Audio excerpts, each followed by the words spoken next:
తెలంగాణ ప్రతీక బతుకమ్మ విశిష్టత తెలుసా? బతుకమ్మ తెలంగాణ సంస్కృతి సాంప్రదాయాలకు నిలువెత్తు ప్రతీక. బతుకమ్మ ఆడబిడ్డలంతా సంబరంగా జరుపుకునే ఘనమైన వేడుక ఇది. ప్రకృతిని ఆరాధిస్తూ సాగే పూల పండగ బతుకమ్మ.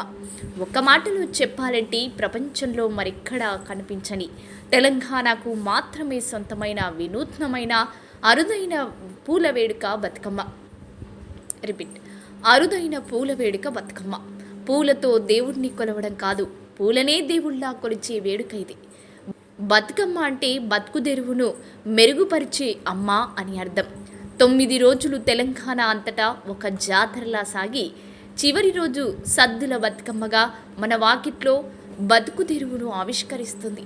ఆటపాటలతో మనల్ని సేదతీరుస్తుంది, జీవన సంబురాన్ని ఆవిష్కరిస్తుంది. ప్రపంచంలో మరెక్కడా లేని విధంగా తెలంగాణలో మాత్రమే జరుపుకునే పండగ బతుకమ్మ.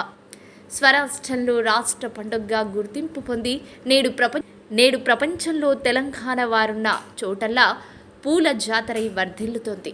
ఆడపిల్లలంతా ఒకచోట చేరి వాడవాడలా నిర్వహించే ఉత్సవమే బతుకమ్మ.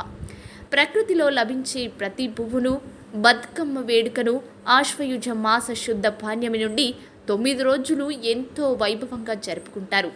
భాద్రపద అమావాస్య లేదా పెత్రామాస రోజు నుండి ఆశ్వయుజ అష్టమి వరకు 9 రోజులు ఈ సంబరం కొనసాగుతుంది. ఆడబిడ్డలంతా చివరి రోజు ఆశ్వయుజ అష్టమి నాడు ఉపవాసం పాటిస్తూ స్నానాధికాలు ముగించుకొని ముందుగా చిన్న బతుకమ్మను పేరుస్తారు, గౌరమ్మను నింపుకుంటారు. అంతేకాకుండా సద్దులు సమర్పిస్తారు. ప్రకృతిలో లభించి ప్రతి పువ్వును ఏరుకోరి తెచ్చి బతుకమ్మలను పేరుస్తారు. అంతేకాకుండా బతుకమ్మ వేడుకల్లో ఉపయోగించే పూలలో ఎన్నో ఆరోగ్య ప్రయోజనాలున్నాయి. పూల నుండి వచ్చే పరిమళాలు వాటి లేలేత స్పర్శ ఆరోగ్యాన్ని పెంచుతున్నాయన్నది నిపుణుల మాట. రంగురంగుల పూలను త్రికోణాకారంలో పేర్చి అలంకరించిన గౌరమ్మల చుట్టూ చప్పట్లు చరుస్తూ వలయంగా తిరుగుతూ ఆడే వేడుక బతుకమ్మ.